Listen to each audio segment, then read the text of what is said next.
அபர்ணாவோட சாவுக்கு காரணமானவங்க மேல பழி தீர்த்துக்கிறதுக்காக சக்தி அந்த பேயை கல்யாணம் செஞ்சுக்கிட்டு லங்கா ஜமீன்தாரோட மருமகனானா. அவங்க வீட்டு மாப்பிள்ளைக்கு வரதட்சணையா நிறைய தங்கங்களை கொடுத்தாங்க. அந்த பணத்தை வச்சு பெரிய இடம் வாங்கி அதுல விவசாயம் செஞ்சு அவனுடைய ஊர்லயே அவன் ஒரு பெரிய பணக்காரனா ஆயிட்டான். எல்லாமே சரியாதான் இருந்துச்சு. அபர்ணாவோட ஆன்மா சாந்தி அடைஞ்சு அவ மேல்லோகத்துக்கு போயிடுவான்னு நினைச்சாங்க.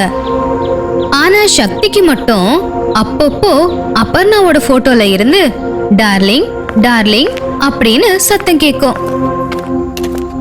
டார்லிங் ஓ டார்லிங், டார்லிங் ஓ டார்லிங். இதுவரைக்கும் அந்த குரல் உண்மையா இல்ல பிரம்மையா அப்படிங்கிறது சக்திக்கு தெரியல. இப்படி நிறைய நாட்கள் நகர்ந்துச்சு. சக்திக்கு கல்யாணம் செஞ்சு வைக்கணும்னு எவ்வளவு சம்பந்தம் பார்த்தாலும் ஒரு சம்பந்தம் கூட நடக்கவே மாட்டேங்குது. ஒரு நாள், ஜனங்களுக்கு கொஞ்சம் கூட புத்தியே இல்ல. நீ இவ்வளோ கஷ்டப்பட்டு பேய கல்யாணம் பண்ணிக்கிட்டு நிறைய ஜனங்களோட உயிரையே காப்பாத்திருக்க. இப்போ என்ன ஆச்சுன்னு அவ்வளோ கோபமா இருக்க? நீ உன்னோட கல்யாணம் எல்லாம் லாஸ்ட் மினிட்ல கேன்சல் ஆனதுக்கு காரணம் அந்த பேய கல்யாணம் பண்ணிக்கிட்டல. அதான் சக்தி பேயோட புருஷன்னு எல்லாருமே கிண்டல் பண்றாங்க தெரியுமா? சரி விட்ரா, கவலைப்படாத. அம்மா தாயே, எங்க பாருமா, நீ உன்னோட பகையை தீர்த்துக்கிட்டு போயிட்ட. இங்க எங்க அண்ணனுக்கு கல்யாணமே நடக்க மாட்டேங்குது அப்படின்னு சொல்லி அபர்ணா மேல இருந்த கோவத்தினால அவளுடைய போட்டோவை எடுத்துட்டு பின்னாடி இருந்த கிணத்துல போட்டுட்டான்.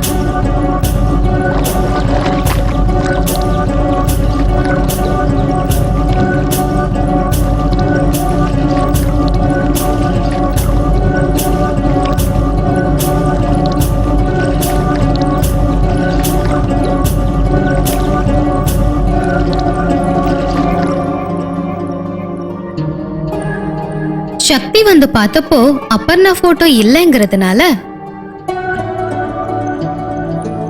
அபர்ணா போட்டோ எங்கடா? அந்த சனி பிடிச்ச அந்த பேயோட போட்டோ எதுக்குன்னு நான் தான் அதை வெளியில வீசிட்டேன். கொஞ்ச நாள் கழிச்சு ஒரு நாள் சுப்பு வந்து,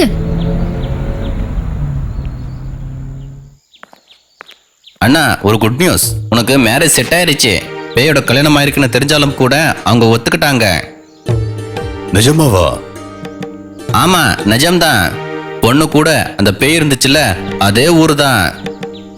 பொண்ணை பாக்குறதுக்கு கல்யாணம் டேட்டை ஃபிக்ஸ் பண்றதுக்கு நாளைக்கு அவங்க வீட்டுக்கு வர சொன்னாங்க. பொண்ணு பாக்குறதுக்கு தேவையான எல்லா ஏற்பாடுகளையும் செஞ்சதுக்கு அப்புறம் சுப்பு வீட்டுக்கு வந்து கால் கழுவுறதுக்காக பின்னாடி இருந்த கிணத்து பக்கத்துல போனான்.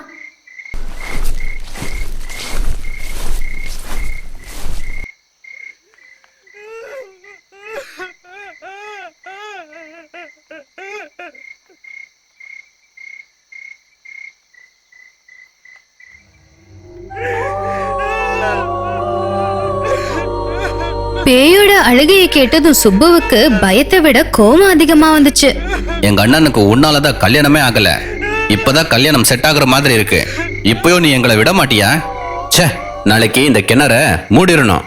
பாலா போன பேய்.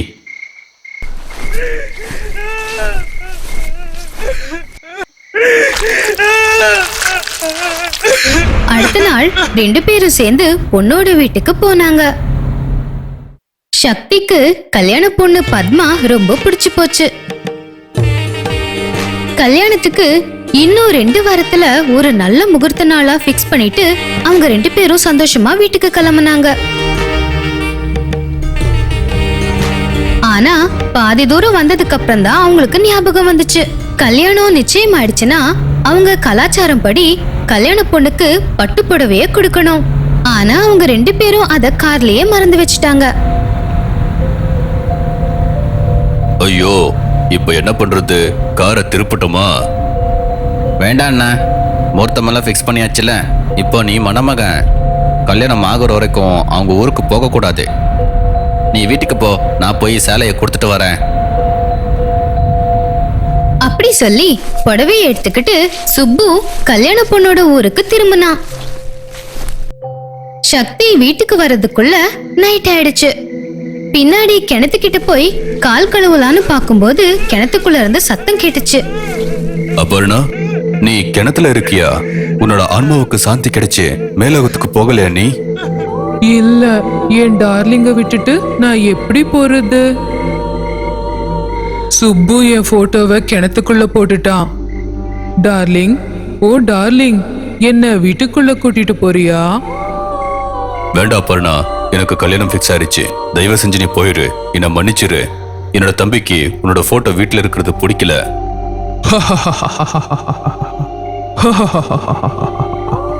ஏன் டார்லிங், ஏன் புருஷன், இந்த வீட்டை விட்டு நான் எப்பவும் போக மாட்டேன். ச்சே, என்னோட தம்பி சொன்னது நிஜம்தான். உன்னாலதான் எனக்கு இவ்வளவு கஷ்டம் அப்படின்னு கோவமா போய் படுத்துட்டான்.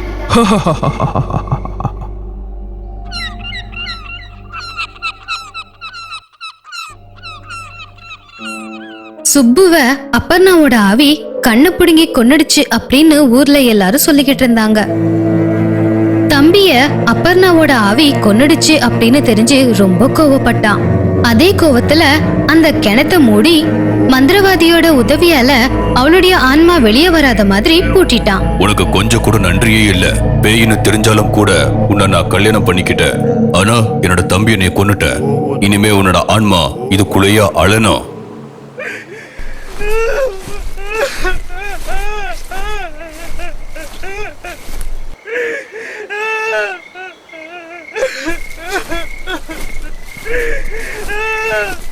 ஏய் பொண்ணு, இந்த ராத்திரில இங்க உட்காந்து அழுதுகிட்டே இருக்க, என்ன?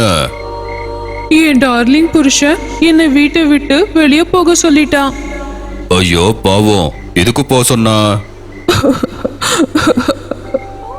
என்னை விட்டுட்டு இன்னொரு பொண்ணை கல்யாணம் செஞ்சுக்க போறானா?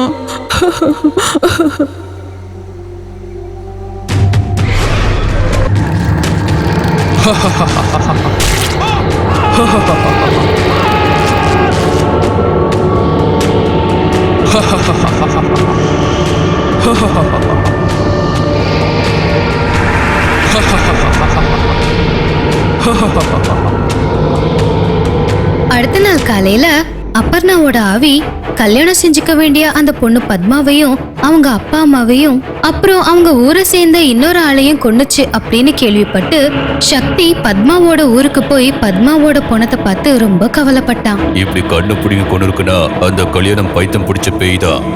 கிணத்துக்குள்ள போட்டி வச்சு மந்திர தந்திரங்கள் போட்டலாம் கூட எப்படி வெளியே வந்துச்சு. அதுக்கு ஹெல்ப் பண்ணி நான் ரொம்ப பெரிய தப்பு பண்ணிட்டேன். என்னால என்னோட தம்பி பத்மா எல்லாருமே செத்துட்டாங்க. ச்சே, இனிமே நான் யாருக்காக வாழணும்? எப்படியோ அந்த பேய் என்னை கண்டிப்பா வாழ விடாது. நான் கூட செத்து போறேன்.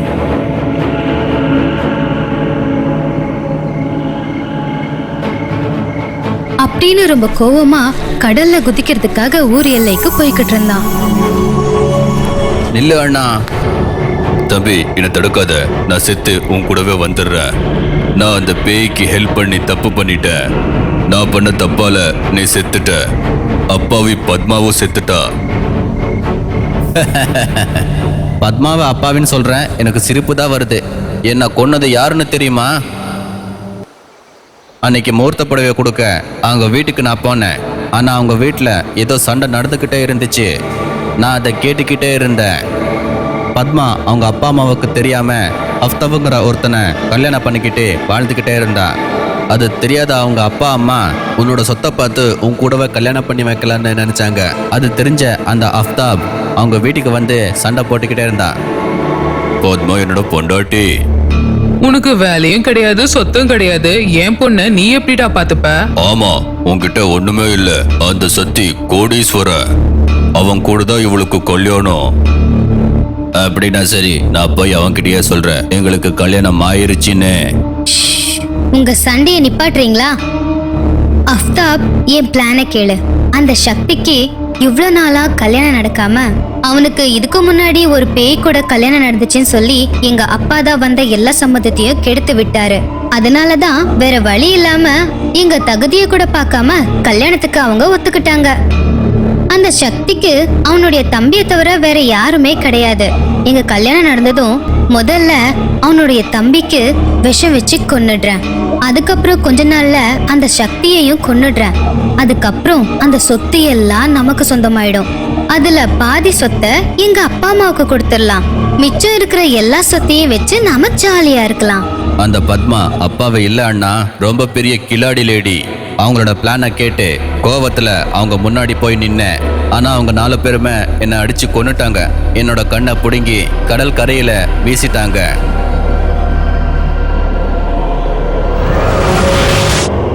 அண்ணி, அண்ணாவை காப்பாத்து! அண்ணி, அண்ணாவை காப்பாத்து! அண்ணி, அண்ணாவை காப்பாத்து! அண்ணி, அண்ணாவை காப்பாத்து! நான் கூப்பிட்டதுனால அந்த கிணத்துல இருந்து அண்ணி வந்தாங்க. என்னை கொன்னவங்களை கொடூரமா கொன்னாங்க. அபர்ணா அண்ணி ரொம்ப நல்லவங்க. ஐயோ, இதெல்லாம் தெரியாம அவளை நான் கிணத்துல மூடி வச்சிட்டேனே. நீ போட்டும்போது அண்ணி அந்த கிணத்துல இருக்கல அண்ணா. நான் கூப்பிட்ட உடனே இங்க வந்துட்டாங்க. என்னை கொன்னவங்களை அண்ணி கொன்னுட்டு நீ போயிருன்னு சொல்லி இந்த கடற்கரையிலேயே உட்காந்து அழுதுகிட்டே இருந்தாங்க. கடலுக்கு பக்கத்துல அபர்ணாவோட உடம்ப புதைச்சு வச்ச இடத்துக்கு சக்தி ஓடுனா.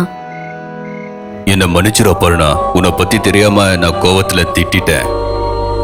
டார்லிங், ஓ டார்லிங், என் தங்கச்சிய கல்யாணம் செஞ்சுக்கிறியா? என் அண்ணனுடைய கனவுல போய் என் தங்கச்சி கூட உனக்கு கல்யாணம் செஞ்சு வைக்க சொல்லியிருக்கேன். சுனிதா எனக்கு சொந்தம்தான், எனக்கு தங்கச்சி முறை. அவளை நீ கல்யாணம் செஞ்சுக்கிட்டு 2 பேரும் சந்தோஷமா வாழுங்க. அபர்ணாவோட அண்ணன் சுனிதாவை சக்திக்கு கொடுத்து ரொம்ப தடபுடலா கல்யாணத்தை செஞ்சு வச்சான். கல்யாணத்துல சக்தி பக்கத்திலேயே தான் உட்காந்துக்கிட்டு இருந்தா அபர்ணா. ஆனா அது சக்தியை தவிர வேற யாருக்கும் தெரியாது.